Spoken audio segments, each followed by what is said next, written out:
Hello and welcome. I'm Jeremy Searle, and today I would like to address the pressing environmental issue of emission controls for motor vehicles.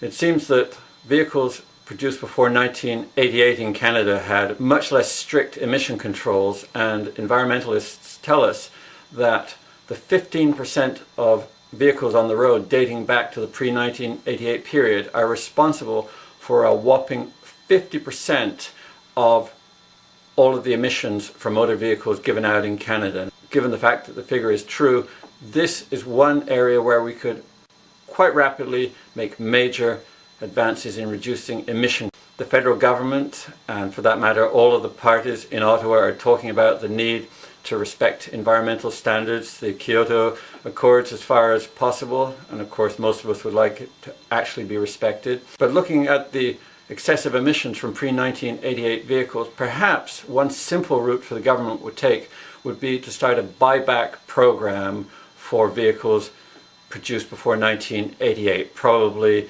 a sum of money sufficient to purchase a post-1988 vehicle, something for the experts to hammer out, but buy back the pre-1988 vehicles and destroy them so that their bigger emissions would be eradicated. And of course, some of you may say people would be buying cars south of the border and bringing them into the country, but this sort of thing could easily be dealt with, prevented by either forbidding the import of cars prior to 1988 or requiring special permits, for instance, to bring them into the country. So something to consider: a buyback program for pre-1988 cars and other vehicles.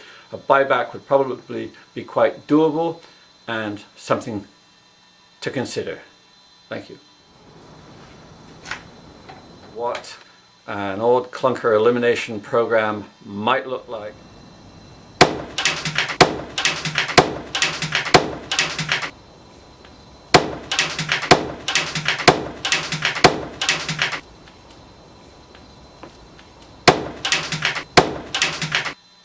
Thank you.